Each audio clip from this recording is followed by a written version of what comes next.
Exemplo 6.1, tá? Vamos começar com compactação. Diz assim: os resultados de laboratórios de um ensaio procto-normal são fornecidos na tabela a seguir. Você lembra como é que funciona o ensaio de compactação? Sim, claro ou evidente?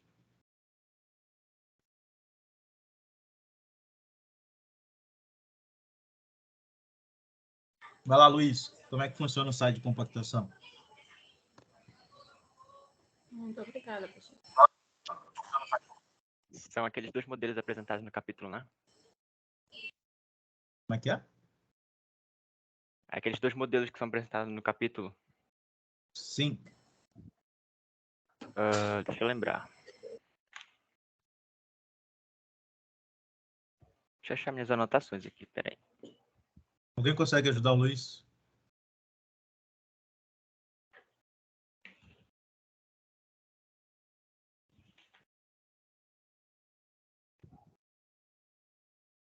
Você sabe de onde surgiu esse negócio de ajudas dos universitários? Não sei se vocês já ouviram falar isso. Pedir ajudas aos universitários.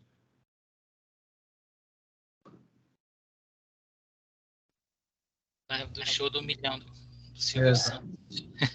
Exatamente. E aí, ninguém consegue ajudar o Luiz? Lamentável, lamentável. Bom, gente, é o seguinte, né? O ensaio de compactação consiste em diminuir o volume de vazios numa amostra de solo, né? Como é que é feito isso? Você vai aplicar golpes, né? Então, alguma forma de diminuir o volume de vazios no solo, que no caso aqui no laboratório é o peso de um soquete que você solta, ele cai em queda livre sobre o solo. Em campo é o quê? Aqueles rolos, né? Rolo compactador. Aí tem alguns tipos de rolo, né? Rolo pé de carneiro, rolo liso, essas coisas. A partir do número de passadas desse rolo, né, o volume de vazio vai diminuindo. Só que essa diminuição de volume de vazio está ligada com a interação de um grão com o outro, né? Como um grão desliza sobre o outro, né? Se eu tivesse isso aqui, por exemplo, então, nesse caso, estou apertando, eles chegam mais próximo. Aí um grão vai deslizando sobre o outro, né? Esse deslizamento ele é facilitado quando tem água, né? Quando tem alguma umidade dentro, que serve como lubrificante. Só que existe uma quantidade de água ideal, né? Para que esse movimento seja, digamos assim, mais eficiente.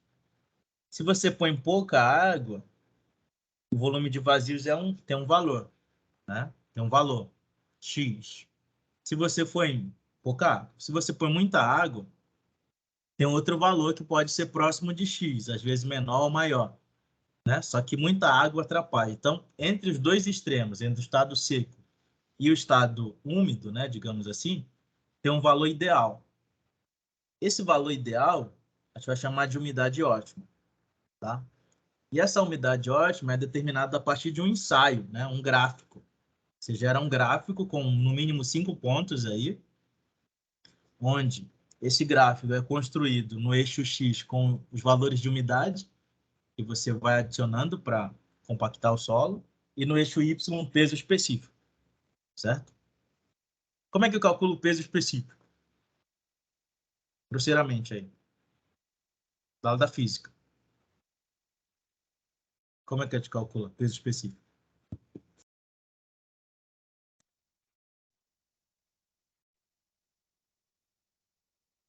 Hein? Densidade sobre volume. Seria massa sobre volume, né? Aí dá densidade. Aí esse valor de densidade vezes a aceleração da gravidade dá o peso específico. Beleza? Então seria isso. Então, no laboratório, o que a gente faz? A gente põe dentro de um cilindro, né? Já mostrei para vocês. Dentro de um cilindro e compacta esse solo. Esse cilindro tem um volume conhecido. Né? Por que a gente precisa do volume? Para calcular justamente a densidade. Aí o que a gente tem que determinar? A massa. Né? A massa de solo que está dentro daquele cilindro.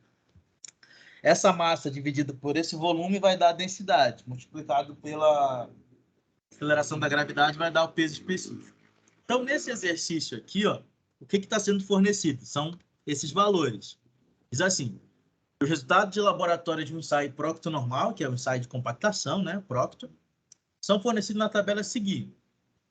Aí, aqui, ó, tem 6 linhas, né? Então, quer dizer que foram feitos 6 pontos com diferentes umidades, né? No mesmo corpo, no mesmo cilindro. Por isso que o volume aqui é o mesmo. Dá para compreender isso? Sim ou não? Sim. Então, a cada ensaio, o que a pessoa fazia? Fazia o ensaio, acabava de fazer o ensaio e pesava, né? Pesava. Aqui está o peso do solo úmido, né? A rigor seria... Aqui é 1,6 kg, né? 1,6 kg. Vezes 10 vira 16 newtons. Dá para compreender? Ele está colocando peso aqui, né? Massa vezes gravidade é peso. Tranquilo? No laboratório, a gente determina a massa. Multiplica por 10 para virar peso. Tá tranquilo isso aí? Sim ou não? Tem? Sim. Aí, quando a gente faz esse ensaio de laboratório, para saber se o ensaio está dando certo, o que tem que acontecer com esses dados? Com o primeiro dado, você vai colocar uma determinada quantidade de água, digamos assim, 10. Certo? Aí você pesa, deu 16,81. Se aumenta essa quantidade de água para 12 aqui, por exemplo, a ideia que a curva tem que ter é de uma curva com concavidades virada para baixo, né? Ou seja, vai subindo, chega a um pico e desce. Então, segundo ponto, o peso dele tem que ser maior que o primeiro. Se isso acontece, quer dizer que o teu ensaio está dando certo. Caso não aconteça, digamos que diminui o peso, né? Em vez de 16, fosse 15. Aí o que eu teria que fazer? Em vez de aumentar a umidade, eu teria que diminuir. Dá para compreender isso? Sim ou não? Uhum. Sim. Tá bom. Então, o que a gente vai precisar calcular? Para fazer a curva de compactação, eu preciso ter o teor de umidade, que já está dado, certo? O que falta calcular é o γd, que é o peso específico. A gente tem massa, falta dividir pelo volume. Então, nesses exercícios de compactação, eu vou perguntar isso para vocês. Ou então peça, ó, calcule, ou então determine a curva de compactação. E a partir da curva de compactação, eu vou te pedir 2 valores, que seria o peso específico máximo e a umidade ótima. O que são esses valores? Passando aqui, ó. Então, está dizendo assim, determine o peso específico máximo seco, que é o γd, que é essa fórmula aqui, ó. A gente aprendeu lá nos índices físicos. Você lembra o que é cada uma dessas coisas? Sim ou não?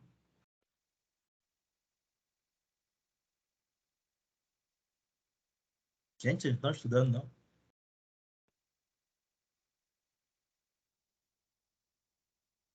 Hein?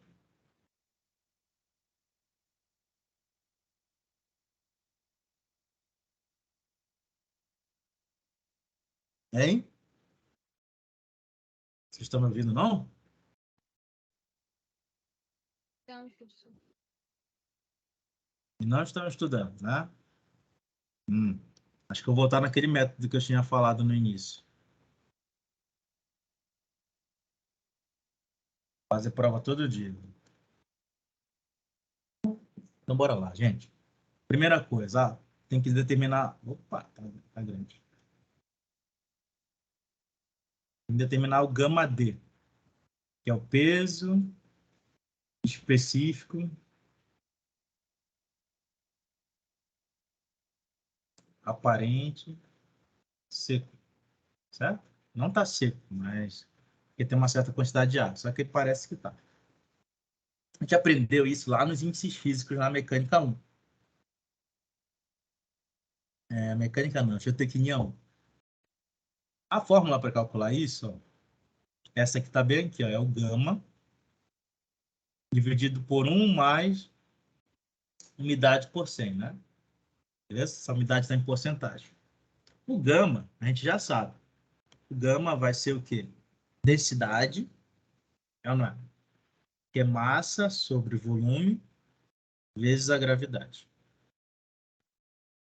Isso daqui a gente já sabe que é o quê? Peso. Então, logo, gama é o quê? Força-peso sobre volume. Dá para compreender isso? Né, gente? Sim. Lá na prova, eu posso fazer o seguinte, ou eu posso te dar as massas, né? Aí você tem que calcular o peso, né? Aí você sabe que peso vai ser massa vezes gravidade.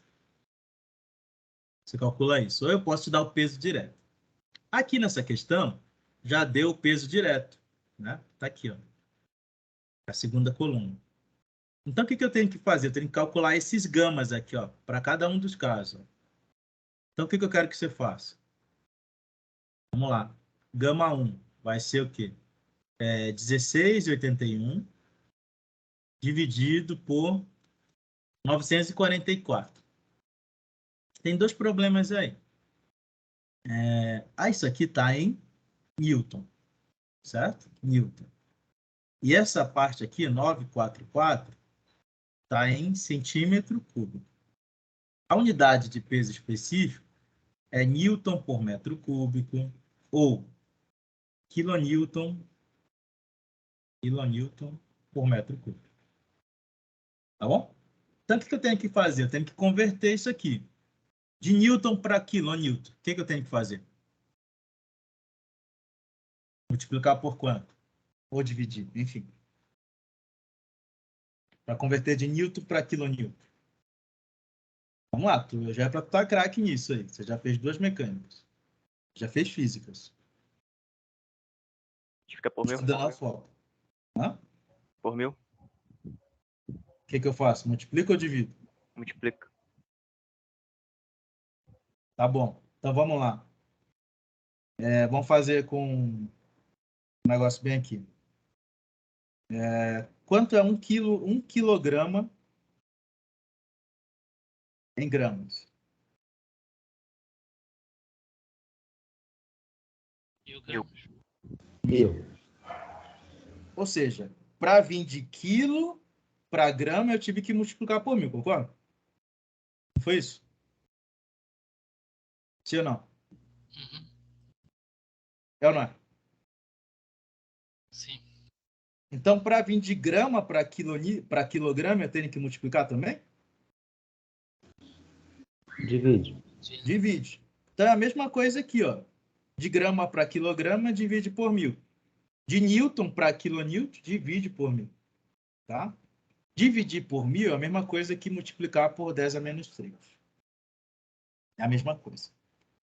Agora, fizemos a parte de cima. E a parte de baixo? De centímetro cúbico para metro cúbico. O que eu faço? 1 metro tem quantos centímetros?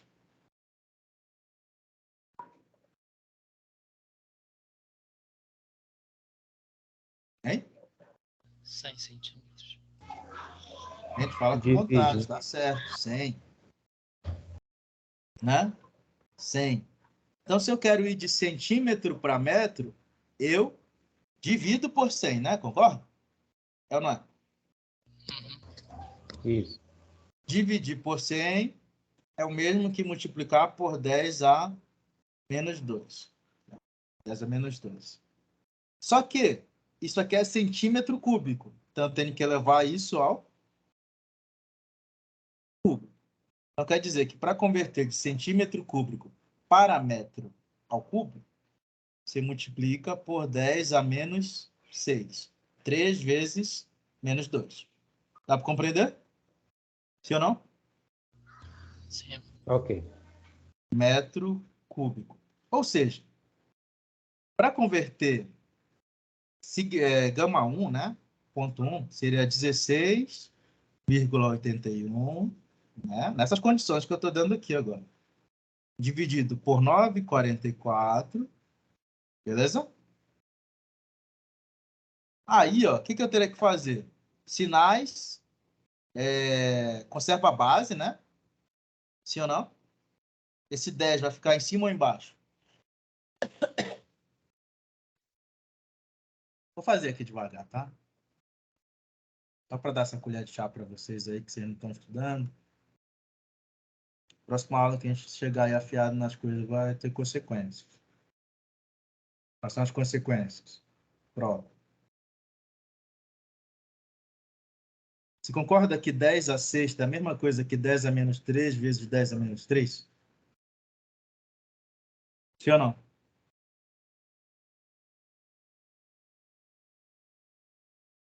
Sim. professor. Sim. Então, posso mandar embora esse com esse. É ou não é? Então, ficaria gama 1 igual a 16,81 dividido por 9. Ainda não fiz a conta, né? Vezes 1 sobre 10 a menos 3. Tranquilo isso aí? Sim ou não?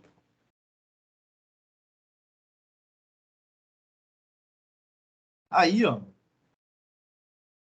Então, ó, gama 1 pode ser escrito assim, 16,81, né? Se eu quiser passar esse 10 para cima, o que eu tenho que fazer com o sinal do expoente? Troca o sinal. Troca, né, o sinal. Então, se ele está embaixo, quero fazer para cima, troca o sinal. Então, será 10 a menos 3, aqui passa a ser 10 a terceira, dividido por 944. Então, essa aqui é a conversão. Qual é a nossa lógica, então? Para sair, ó, de Newton por centímetro cúbico para quilonewton por metro cúbico, basta multiplicar por 10 a terceira. Tá tranquilo? Sim ou não? Chegou nessa conta aqui, ó. Viu que apareceu só um 10 a terceira?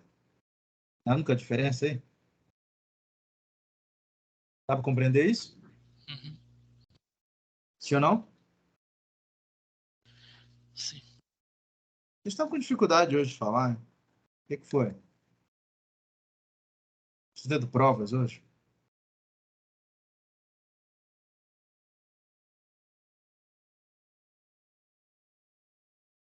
E aí, Mirna, você tá aí? Ô, professor, Por que você não tá falando? eu estou aqui, prestando atenção. Hum. Começar a fazer perguntas pontuais. Eu já fiz a do Luiz, a de hoje. Então, ó, vezes 1000. Isso aqui deu 17,81 quilonewton por metro cúbico. Foi esse que está lá no livro? 17,81. Tá vendo aqui? Sim ou não? Tranquilo? Então, beleza. Vai lá, calcula o resto aí para mim. Mirna faz o segundo, Jéssica faz o terceiro, Ana Paula faz o quarto, a Laísa faz o quinto e a Daiane faz o sexto. Vai lá. Cada um aí tem... Quero que você chegue nesses números aqui. Que dá esses números. Se der, ok. Se der errado, o livro está errado. Aí vamos arrumar do jeito de vocês. Beleza?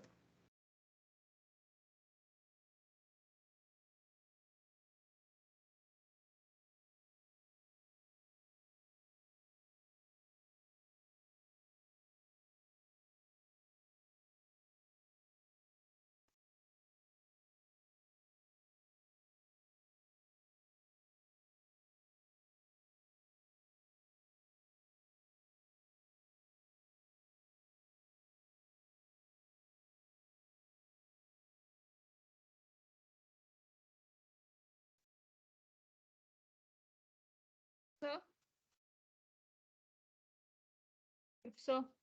Já?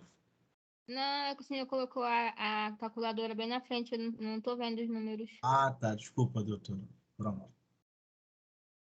Bateu, professor. Deu, na verdade, deu 18,89 e arredondando dá 18,90.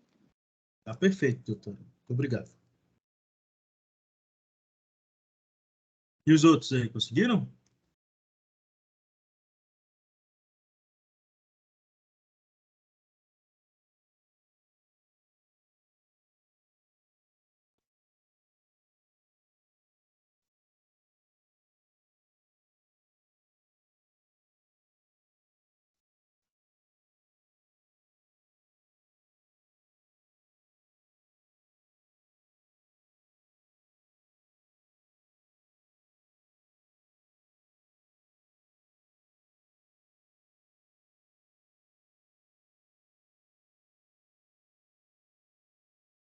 E agora?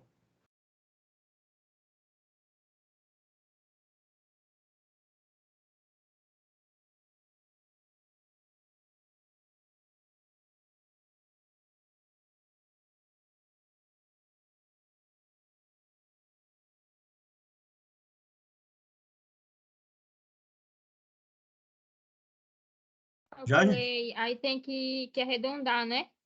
Sim, duas casas. Sim, porque deu 18, 37. 37, né? E o 9. Aí acho que eles colocaram do 9, colocaram 38. Tá certinho, doutor. Isso mesmo.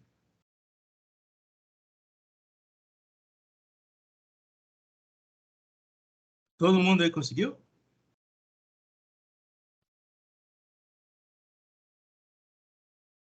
Aqui, ok. Tá. Então acho que vai estar dando certinho. Se deu mais de 2 números iguais, o resultado deve estar certo. Aí o que eu preciso, na realidade, é essa última coluna, que é o gama D, né? Aí, ó, a gente não precisa converter em nada, porque já vai entrar com o gama em quilonewton por metro cúbico. E a umidade não tem unidade, né? No caso aqui é porcentagem. Então, por isso que está dividindo por 100. Tá legal? Então, o que você vai fazer? Você vai pegar esses valores aqui, ó. Vamos fazer o primeiro. Vou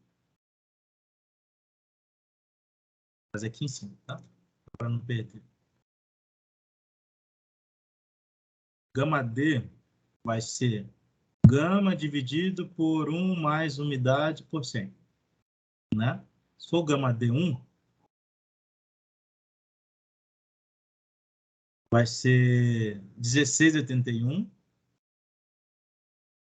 dividido por 1 mais a umidade, que no caso aqui é 10, né? 10 dividido para 100. Isso aqui vai dar 16,81 dividido por 1 mais 10 para 100 dá 0,1. Não, não é. Então fica 16,81. 1 mais 0,1 dá 1,1. Beleza? Verifica se essa conta aí deu 16 e 19. Vou fazer aqui logo.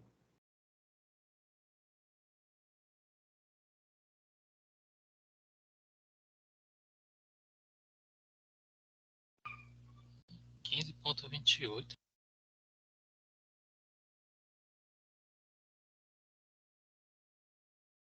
Eita. Então vamos colocar o nosso aqui. Tá ligado? Ok. 15,28. Tá beleza? Deixa eu só ver se a fórmula tá certa, porque às vezes colocou errado aqui a fórmula. Vou lá aqui um pouquinho. Mas acho que tá certo, sim.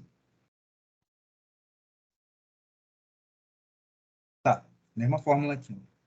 Certinho.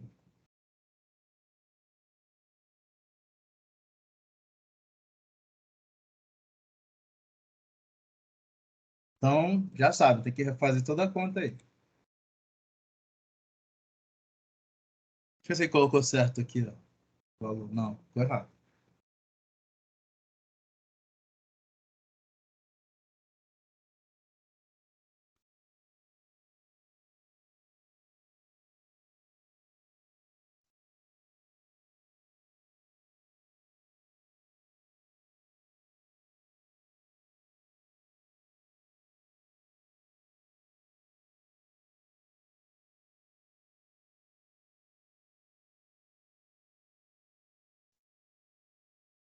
Considerar mais casa decimal aí não, irmão?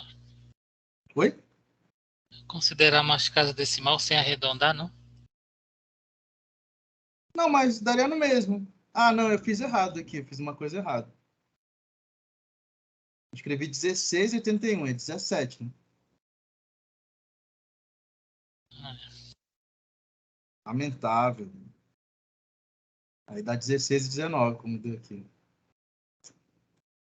Ah, me admira de você, gente. Deixa eu fazer um Eu trem tava desse. entendendo que o meu tava batendo e o que a pessoa tá falando aí que eu não tô conseguindo entender. Tá errado aqui, ó. Pronto. Então o livro não estava errado, nós estávamos errados. Então, cadê? 17 e 81. Eu coloquei 16.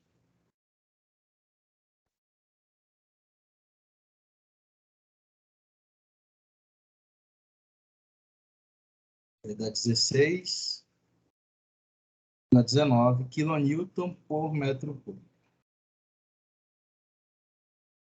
Beleza? Tranquilo isso aí? Ok. Cair um negócio desse na prova é suave. Sim ou não?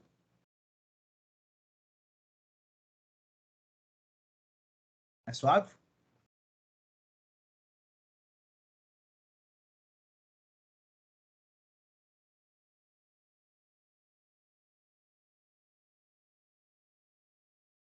Vou trazer aqui para baixo. Podemos continuar? Alguma dúvida? Hein, pessoal? Tá aqui. Tá, então, o que interessa agora? Digamos que a gente calculou. O que vai interessar são essas duas colunas aqui. Ó. São essas colunas que a gente vai usar para calcular, fazer o gráfico. Então, vou fazer o gráfico bem aqui.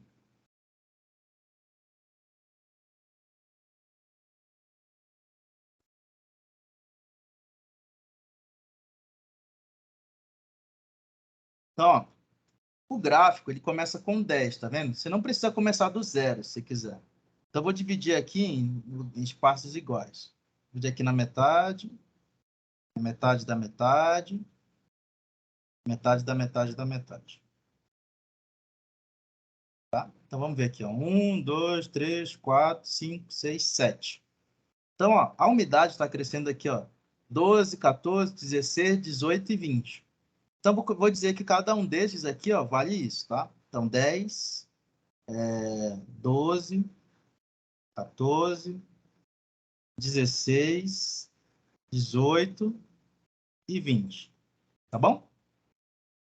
Aqui os outros, os pesos específicos, eles estão crescendo aqui, ó, 16, 19, 16,77, 17,11, tipo, tá menos que 1. Tá beleza? Tá menos que 1. Então, eu vou dividir aqui, tem 6 partes iguais, mesma coisa. Divido na metade. Só para criar uma escala. Aí divide na metade aqui de novo. Tá dando para compreender? Sim. Sim. Só para a gente criar uma escala aqui, nossa. Bom? Então, ó. Estou considerando que vai de 1 a 1. Então, o menor número é 15 e o maior número é 17. Tá beleza? Então, o que eu vou fazer? Vou dizer que aqui vale 14,5, 15, 15,5, 16, 16,5, 17, 17,5. Tá tranquilo? De boa no Lagoa isso aí? Uhum. Então já te ensinei como é que faz um gráfico maroto aí, né? Sem ter régua, essas coisas aí, mais ou menos no olho. Então vou fazer uma quadrícula aqui agora.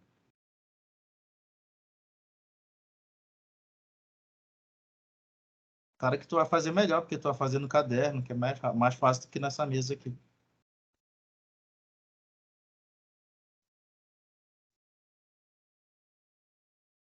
Eu faço no Excel, né? A prova é para casa.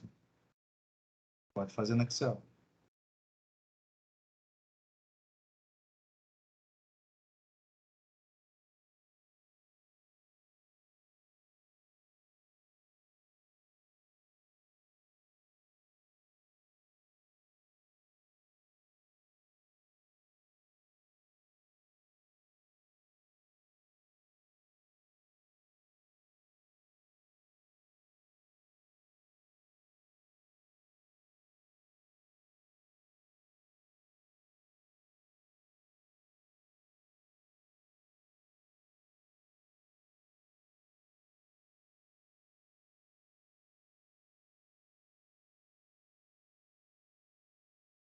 Beleza? Então vamos lá. O primeiro ponto é 10 e 16 e 19. 10 está bem aqui nessa linha de azul, na primeira. Concorda? Sim ou não? Tá. Na primeira aqui de azul. E o 16 e 19, né? Tá entre aqui, ó. Entre o 16,5 e o 16, né? Então, um pouquinho menos que a metade, você concorda? Sim ou não? Sim. Vou marcar bem aqui, ó. Pontinho. Beleza? Aí o próximo ponto agora. 12. O 12 dá 16,87. O 12 é a segunda coluna, segunda linha. 16,87 está entre aqui o 16,5 e o 17. É ou não é? Mais próximo do 17 que do meio. Eu vou colocar um pouquinho mais acima que a metade. Tá tranquilo? Tranquilo. Aí o próximo, 14, 17 e 11. 14, um pouquinho acima do 17.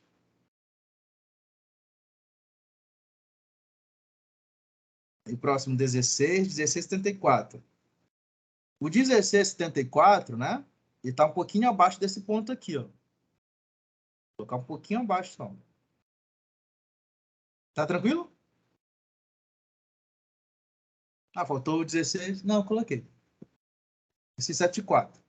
Próximo ponto, 18. É ou não é?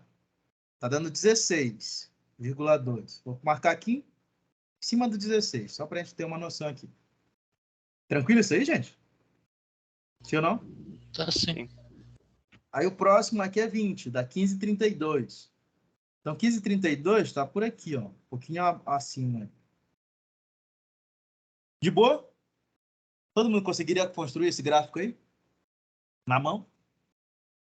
Com escala ainda? Dá sim. Então, o que você tem que fazer agora? Você só faz um ajuste desses pontos, tá?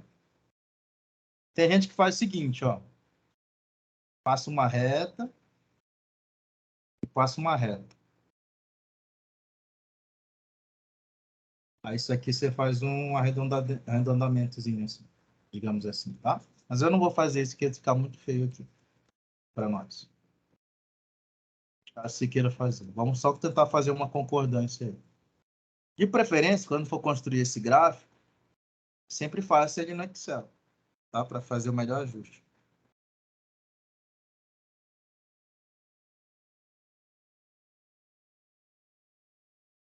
Tá de boa? Aí, a partir dessa curva de compactação, que você determina os dois valores que eu preciso.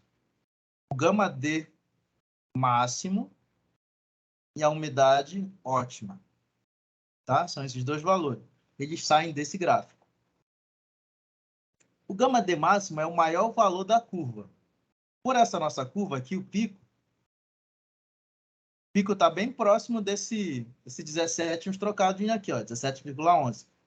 Então, vamos considerar que é o 17,11. Beleza? Seria o pico da curva.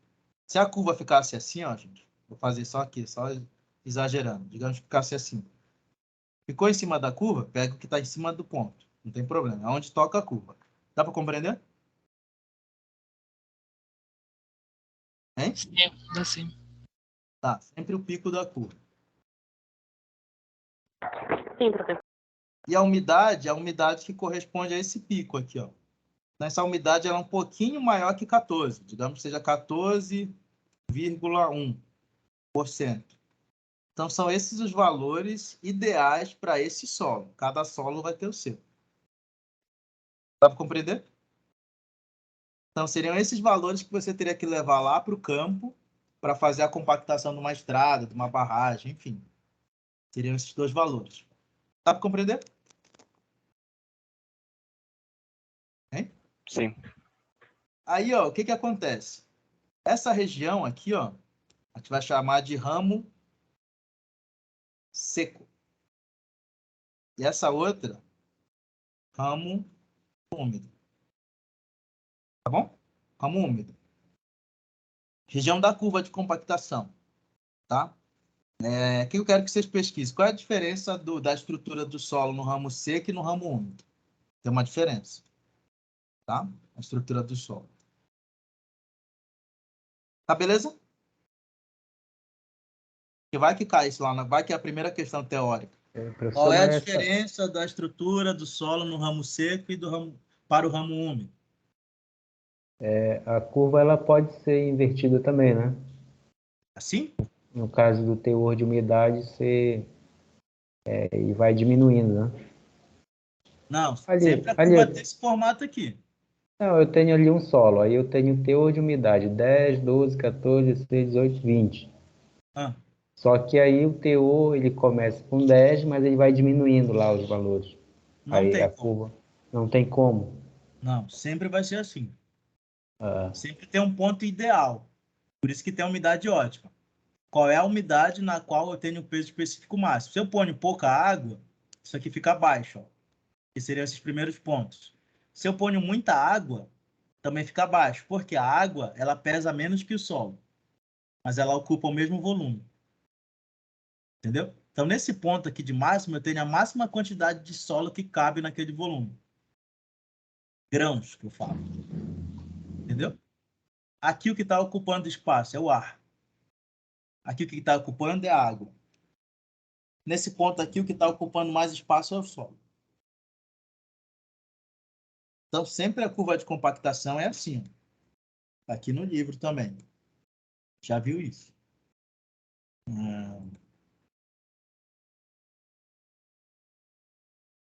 Deixa eu ver se tem uma curva. Tá vendo aqui, ó? Sempre no mesmo formato. São várias curvas de compactações aqui. Compreender? A água ameniza aí, ela ok. ameniza, né? É assim, ó, o Compactação. seguinte. Imagina o seguinte. Imagina que você tem um balde aí, né? Todo mundo sabe o que é peteca, né? Bolinha de gude e tal. Sim ou não? Sim, sim.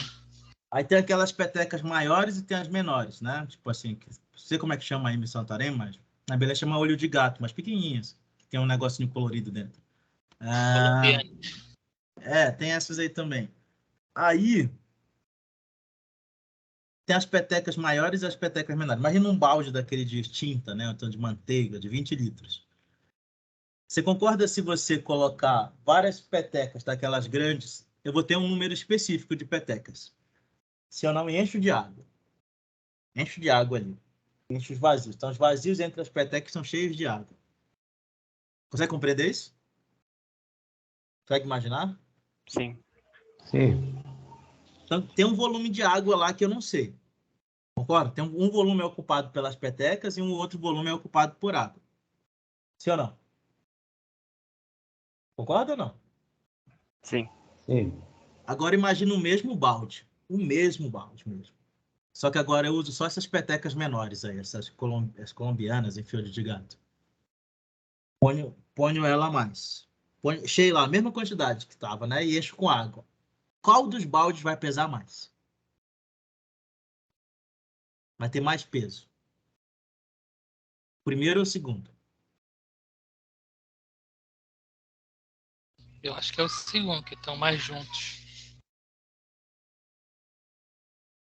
E tem a Alguém a concorda? menor peteca de gude, né? Isso, vai pesar mais, porque eu vou ter mais vidro lá do que na outra, né? Tipo, o vidro, ele é mais denso que a água, por isso que ele afunda, né? Se você jogar uma peteca na água, o que que acontece? Ela afunda. É ou não é? Então, ele é mais pesado, tipo assim, o volume que uma peteca ocupa, pegar o peso daquela peteca dividido pelo volume dá uma densidade. Se eu pegar o mesmo peso, né? Aliás, mesmo volume de água e pesar, eu vou ver que é bem menor que o da peteca. Então, o que que acontece? As petecas menores, elas ocupam menos espaço no balde, né? Então, ou seja, cabem mais petecas. Concorda? Sim ou não? Sim, Sim. Então, quanto menos, assim, ó, e só que todos os vazios estão preenchidos por água. É ou não é? Tem mais vazios, só que estão preenchidos por água. Só que a água é mais leve que a peteca. Mais leve que a peteca. É ou não é? Concorda? Uhum. Dá para perceber que o volume de água do segundo balde é menor que o volume de água do primeiro? Sim. Sim ou não? E você concordou comigo que o segundo balde é o mais pesado? Sim ou não? Isso. Então, Sim. o mesmo princípio acontece nos solos, tá? O mesmo princípio acontece nos solos. imagina que em vez de petecas, a gente tem grãos de solo, certo? Grãos de solo. Só que as petecas elas são totalmente lisas, né? Os grãos não são. Então, se eu ponho um recipiente cheio de solo aqui, ó, e ponho uma determinada quantidade de água, digamos, sei lá, 10 ml, né? Você vai perceber que o solo está meio seco. Eu peço, vou ter um valor, né? Quanto mais água eu vou colocar, mais pesado vai ficando esse balde, digamos, ou esse recipiente. Por quê? A água vai funcionar como um agente que vai lubrificar as partículas e fazer com que elas deslizem umas sobre as outras. Se ela desliza uma sobre a outra, elas ficam mais próximas. Dá para perceber isso? Sim.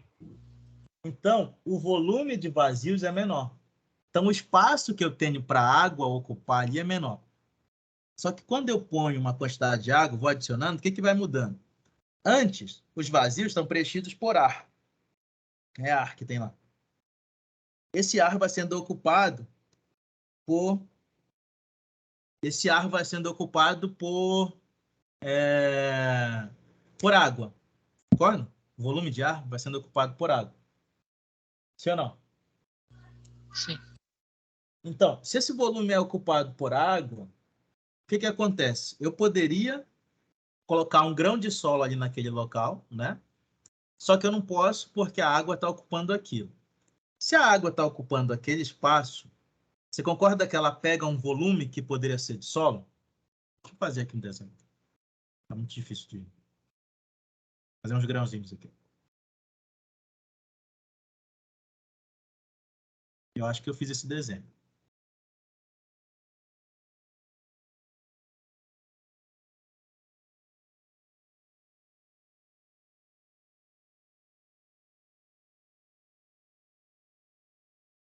Aqui embaixo.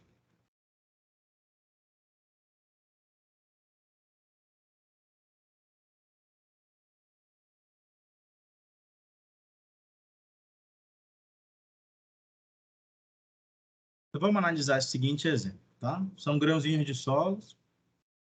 E aqui, ó, aqui tem um pouquinho de água, parte azul. Aqui está totalmente preenchido por água, certo? Aqui é outra situação. Aqui é um outro grãozinho de solo. Se eu perguntar para vocês, qual é o que é o mais pesado desses três?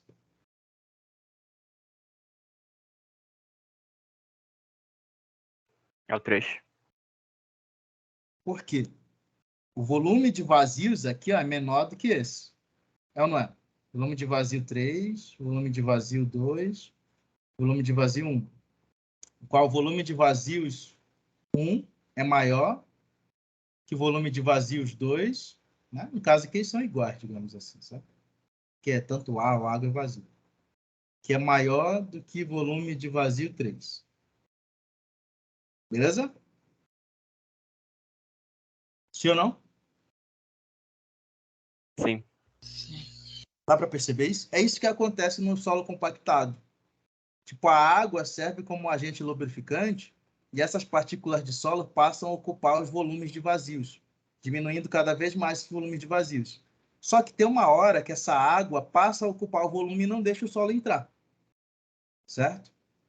E existe uma hora que está tão seco que o solo não consegue deslizar.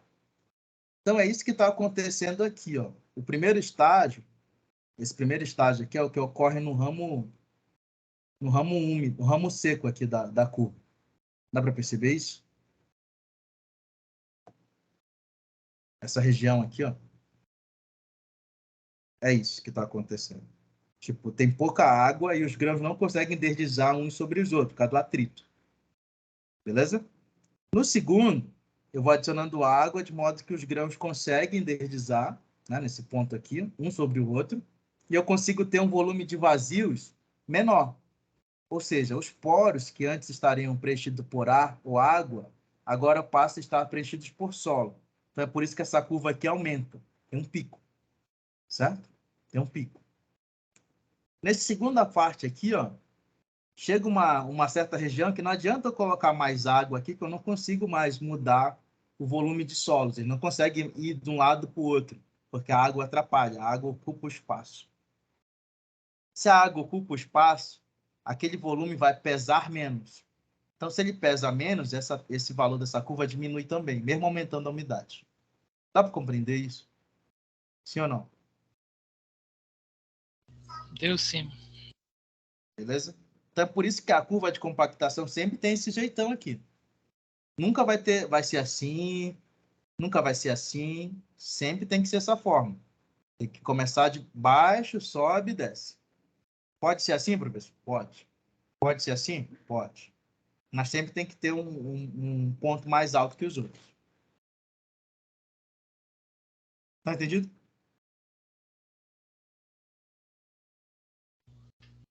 Sim.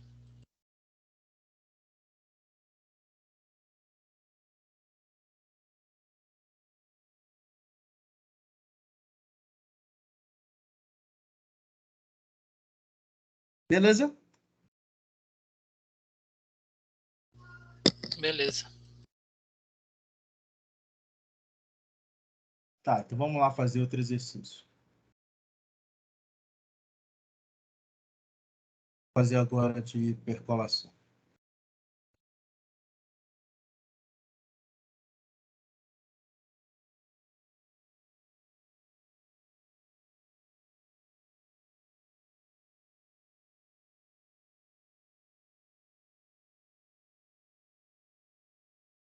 Estão vendo esse exercício, né? Estão vendo essa figura? Sim ou não? Fala, gente. Longo, mas tô vendo, sim. Vamos ver. Estão devagar hoje, hein? Então vamos lá, ó. Seguinte, tem uma estrutura, né? Semelhante àquela que vocês fizeram. Tem uma estaca aqui, prancha, né? Dividindo uma barreira. A parte montante da jusante, né? Aqui na parte montante tem uma lâmina d'água de 5,6 metros. E na parte jusante tem dois, né? Montante e jusante, 2,2. E aqui já está traçada a rede de fluxo. Beleza? Dá para compreender isso? Sim ou Sim. não? Sim. Então, o que acontece? A gente vai usar essa figura para fazer esse exercício bem aqui. Então, diz o seguinte. A figura 8.6 mostra uma rede de fluxo em torno de uma única cortina de estaca-prancha. E uma camada de solo permeável, né? Onde a condutividade hidráulica na horizontal e na vertical, que é Kx e Kz, é igual à condutividade hidráulica do solo, que é 5,5 vezes 10 a terceira centímetro por segundo.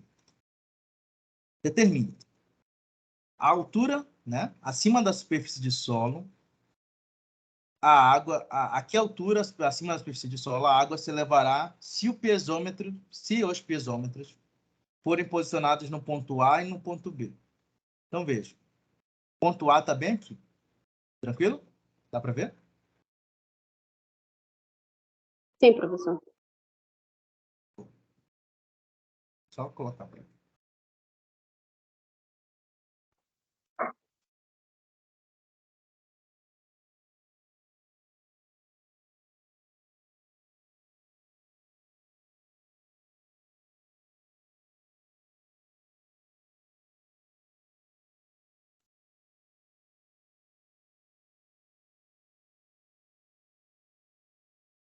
Então, se eu colocar assim, ó. Todo mundo sabe o que é pesômetro? O que é Sim. pesômetro? Tubo. É a cota, né, professor? É o nível, a altura.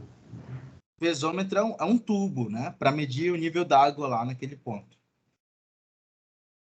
Então, bem aqui ia ter um nível d'água. Isso aqui ia estar preenchido de água. Isso que eu estou pintando de vermelho seria A. Teria um valor. É A e B, né? Eu acho. Aqui teria outro valor. Chutando aqui, tá? Não sei quanto vai dar. Então, eu quero saber quais são esses valores de altura de água. Eu sei que essa lâmina aqui vale 5,6. Beleza? Dá para ver aqui? E as linhas e os canais equipotenciais vão dizer quanto está perdendo, tá? Então, bom, aqui tem 1, aqui tem 2, aqui tem 3, aqui tem 4, aqui tem 5 e aqui tem 6. Concorda, não? Sim ou não? Hein? Sim. Sim, Ok. professor. O que interessa? Qual é a perda de carga em cada um desses canais? Elas são iguais, tá? Tipo, a perda que acontece aqui do 1 é a mesma que acontece aqui do 2. Só muda que é acumulativo. Como é que eu faço isso? Eu vou pegar o nível maior, que é 5,6, certo? Subtrai do nível final, que é 2,2. Beleza? Isso aqui dá quanto? 3,4. É ou não é? Sim ou não? Sim. Essa aqui foi a perda de carga que ocorreu. Tipo, eu tinha 5,6 e quando a água passou pelo solo, ela perdeu 3,4 metros de carga, né? De energia. Passou só a ter 2,2. Dá para compreender isso? Sim ou não? Sim. Show. Né? Então, o que acontece? Quer dizer, vamos voltar para cá agora. Quer dizer que cada uma dessas linhas equipotenciais está perdendo uma parcela daquele 3,4. Então, como é que a gente faz isso? Tá vendo aqui a conta que eu fiz? Dá para perceber aqui, ó, 5,6 menos 2,2? Sim ou não? Dá para Sim, perceber isso? E aqui, ó, o número de linhas equipotenciais, ou então canais equipotenciais que tem, de perdas equipotenciais. São 6, né? Já contou lá. Lembra disso? Sim. Sim ou não? Então, essa é a perda de carga que acontece em cada um daqueles canais. Basta pegar a diferença e dividir pelo canal de equipotenciais. Todo mundo compreende isso aí? Sim ou não? Sim. tranquilo. Então, quer dizer que cada canal equipotencial daqueles perde 0,567 metros. Tá? 0,567 metros. Então, o que a gente vai fazer? Para saber o nível d'água bem aqui, ó, no ponto A, eu só tenho um canal equipotencial. Então, eu perdi só uma quantidade daquela, né? Então, vamos escrever aqui, ó. Chamar de perda de carga aqui, tá? Perda. Vai ser 3,4 dividido por 6. 3,4 dividido por 6. Está dando 0,57. Deixa eu ver 0,57 aqui, tá? Para ficar fácil. Milímetro nada, só metro. Então, a cada um desse aqui, ó, gente, a cada número desse eu perco 0,57. Também aqui no A, estou acabando. Então, é 0,56 que eu perdi bem aqui, nessa faixa toda. Dá para compreender isso? Nessa faixa toda aqui eu perdi, ó, 0,57. Sim ou não? Dá para compreender isso? Fala. Correto. Então, quer dizer que o nível d'água aqui no ponto A vai ser o total menos quanto ele perdeu. Então, ó, nível d'água, NA, no ponto A, vai ser o 5,6, que é o que está aqui, menos a perda, de 0,57. Então, NA, lá no pesômetro, no ponto A, vai ser 5,03. Dá para compreender? Sim. Beleza? Aqui no ponto B, quantos canais equipotenciais eu tenho até chegar no ponto B? Ó? Tenho o 1, tenho o 2, o 3, o 4 e o 5. É ou não é? Até chegar no ponto B? Sim ou não? Sim. Aí eu teria que fazer o quê? NA no ponto B. Seria, continua o 5,6 dividido por 5 vezes 0,57. Que a cada canal desse perde 0,57. Eu tenho 5 canais, 5 vezes isso. Dá para compreender? Agora esclareceu, entendi. Beleza? Esse canal B aqui eu posso fazer de dois jeitos. Eu posso fazer vindo da esquerda para a direita, como eu estou fazendo, ou eu posso vir da direita para a esquerda. Só muda que, em vez de usar 5,6, eu tenho que usar 2,2. Aí você que escolhe. Tá bom? Então, seria 3,4... Mas aí, professor, não ia dar negativo, não? Não, é porque o número é menor, né? Isso, exato. 5,6 menos 5 vezes 0,57. Aí deu 2,75. Então, Professor? esse seria... Diga. É que o senhor colocou dividido na equação. Ah, Pois é, porque aqui o meu deu 1,96 segundo. não, é menos, tá? É menos. Igual como a gente fez aqui. Deixa eu colocar aqui um menos. Ah, tá. Tá? Igual de cima. Tá beleza? Então, o nível d'água aqui estaria um pouquinho acima aqui, ó, do 2. Vou fazer mais aqui. Aqui não tá na escala aqui, né, digamos assim, mas estaria um pouquinho acima. Tá bom? Dá para compreender? Facinho isso aí? De boa, né? Até agora.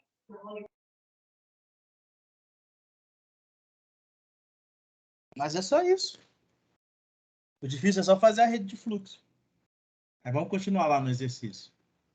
Aí tá aqui, ó, os valores. 5 e pouquinho e 2,70 e pouco a gente encontrou. Beleza? Então tá batendo aqui. Deu para entender? Sim ou não? Deu. Sim. Então, ó, a outra coisa que ele quer é a vazão. Né? A vazão desse caso. Aí, ó, fazendo o seguinte. Aqui ele está colocando essa vazão direto. 2,38 vezes tarará. Você lembra de onde a gente fez esse 2,38? Você lembra que a gente fez essa mesma imagem tem lá no nosso slide. Que eu não passei para vocês ainda, né? Mas vou passar. Mas tem lá no vídeo. Então, cada canal desse aqui, ó, tá quadradinho, né? Então, ó, o L sobre B é 1. O L sobre B é 1. Então, a gente somava as vazões, lembra disso? Então, uma vazão, duas vazões e 0,38 vazão. Tá vendo? Porque a relação L sobre B dá 0,38. Então, foi daí que surgiu aquele 2,38. Estão lembrados? Entendi. Então, ó, por isso que ele está usando aqui na Uhum. fórmula 2,38. Beleza? Então, porque a vazão, na verdade, é o canais de linhas de fluxo, tá vendo? Se eles forem quadradinhos, seria o número de canais de linha de fluxo. Então, ali tem 2 e uns trocados, né? Não tem um completo. Vezes a condutividade hidráulica, que deu na questão.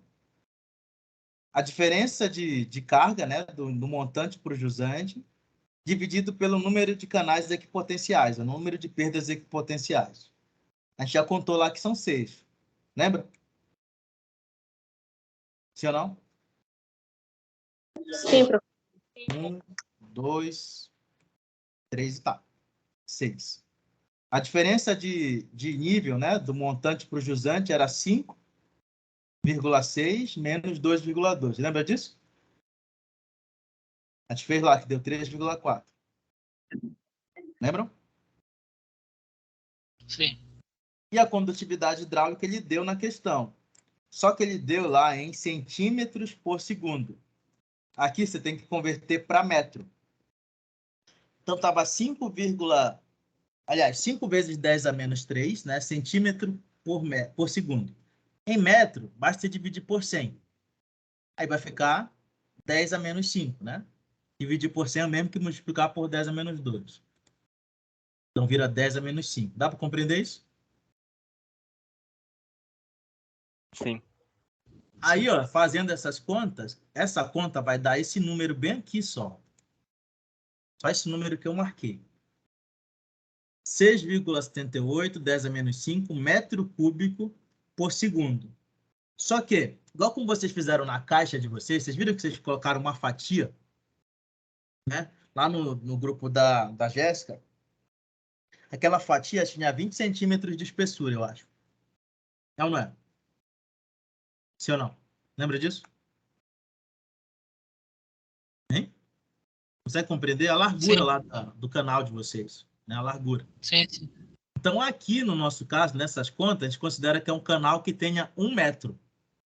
Então, isso aqui é 6,76 a cada metro. Se eu tivesse 10 metros, eu multiplicava por 10.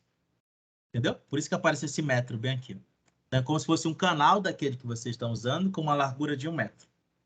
Dá para compreender? Sim, professor. Beleza. Então, ó, é isso aí, calcular a vazão. E por último, perda de carga. Como é que calcula esse gradiente hidráulico? Esse gradiente hidráulico, gente, só reparem nesses dois valores bem aqui, ó. 0,567, que a gente já sabe de onde veio. Lembra de onde veio? Que é o 3,4 dividido por 6 linhas equipotenciais, né? 6 perdas equipotenciais. Lembra disso? Exatamente. E esse 4,1 é o comprimento. A gente já sabe que gradiente hidráulico é a perda de energia, que é isso aqui, dividido pelo comprimento de solo. Então, esse comprimento de solo, tá dando 4,11, você vai medir aqui na sua rede de fluxo, ó, tá vendo? Metade desse ponto aqui, ó, metade do onde está o D até o ponto E, dá 4,1. Que é nesse percurso que a água faz o fluxo, né? Lembra de vocês? Não faz assim, ó, desce e sobe. Então, ela faz esse percurso aqui dessa seta. Sim ou não? Você vai compreender? Entendi. Então, por Ok. isso que apareceu aquele 4,11.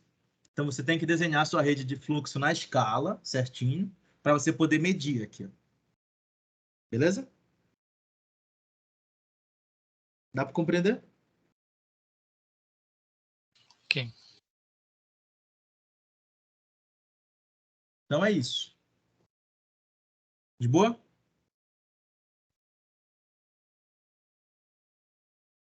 Hein, pessoal? Alguma dúvida aí em relação a isso? Esse comprimento já vai dar o ponto que ele quer do comprimento, é, professor? Ou sempre vai Vai ser dizer lá o ponto? valor. Ele vai dizer. Você pode pegar qualquer um desses. Qualquer um. Tá, Qualquer um dessa rede de fluxo, você vai dar a mesma coisa. ok. Beleza? Mais alguma dúvida?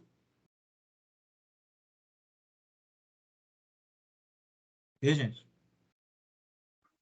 Por enquanto, tranquilo. Aqui é exatamente a mesma coisa, tá? Só muda que tá o seguinte agora. Tipo, a barragem, tem uma barragem, aí tem esse nível aqui em cima, só que o montante está para a direita agora e o jusante está para a esquerda. Nesse caso, pede o seguinte, vamos lá. Ocorre percolação em torno de um muro de contenção, né? No caso aqui seria uma barragem, enfim. A condutividade hidráulica da areia é de 1,5 10 a menos 3 centímetros por segundo. O muro de contenção tem 50 metros de comprimento. Quando fala de comprimento, é entrando aqui na tela, tá, gente? Lá para trás, ou então para frente. Então, determine a quantidade de água percolada por dia, tá? Esse número aqui é importante. Daqui a pouco eu vou te mostrar por quê. Por dia, em todo o muro de contenção. Aí, vamos lá. Primeiro, a rede de fluxo já está traçada aqui, né? A gente já sabe que essas linhas aqui, ó, que fazem tipo essa curva, desce e sobe as linhas de fluxo. Então, tem quantas linhas de fluxo aqui? Quantos canais de fluxo? 3. 3, né? Exatamente. Este aqui, ó. Esse outro, 2. E esse último, 3. Beleza? 3. Então, linhas de fluxo. E de perdas equipotenciais? Quantos tem? 1, 2, 3, 4, 5, 6, 7, 8, 9, 10. Todo mundo concorda que tem 10?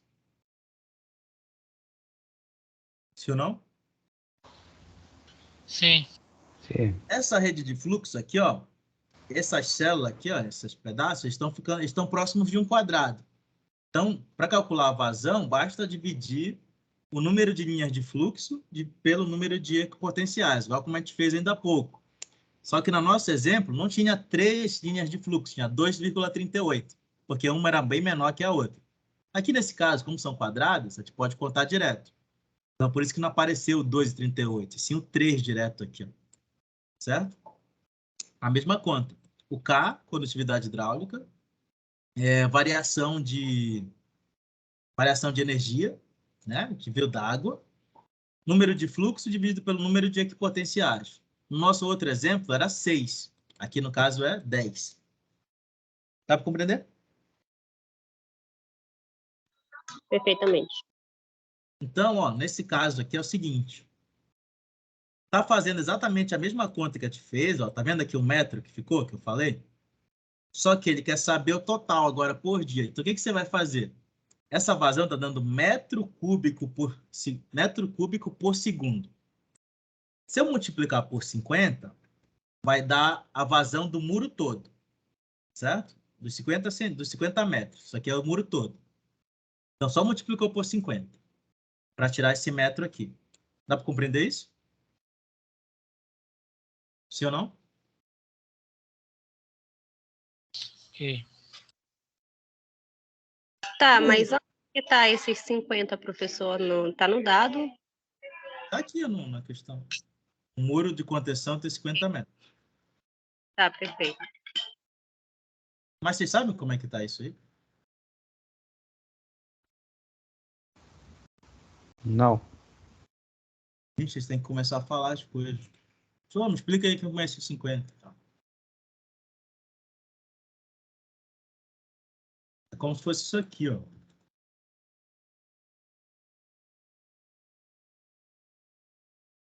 Tipo reto, o muro todo, né? A barragem é tudo isso aqui, ó. Está vendo só 2D, mas ela é tudo isso. Entrando no papel.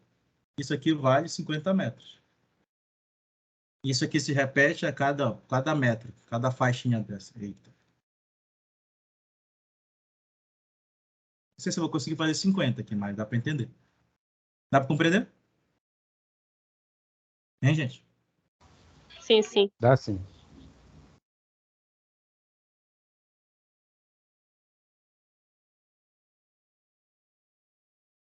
Se tivesse outra barragem lá. Tipo isso. Beleza? Então é isso que está acontecendo aqui. Aí o restante é só para converter para dia, né? Um dia tem 24 horas, né? E 3.600 segundos. Beleza? Uma hora tem 3.600 segundos. Então aí só está convertendo para dia. Tá beleza? É só isso. Então quer dizer que durante um dia passa aqui, ó, nesse muro 97,2 metros cúbicos por dia. Vocês têm noção de quanto que é isso? Meu Deus, é muita coisa. Por favor, não passe pro ano, só pro dia, tá? Não, então, mas por dia é muita coisa. Isso aí são quase 100 caixas d'água de 1.000 litros passando aí, embaixo desse muro de água. Por dia. Só para vocês terem noção. Todo mundo tem ideia de quanto é uma caixa d'água de 1.000 litros? Sim, temos aqui em casa. Pois é, 100 dessas passando por dia. Então é muita água que passa aí. Beleza? Tranquilo? Dá pra compreender? Tranquilo. Ok. Esse tipo de questão que vai cair na prova. Tem mais exercícios aqui, tá? Resolvido. Então tentem fazer, ó. Tem esse aqui, ó. Qualquer dúvida, vocês me perguntam. Tá, beleza? Tá bem. Então, vou Ok. parar de gravar.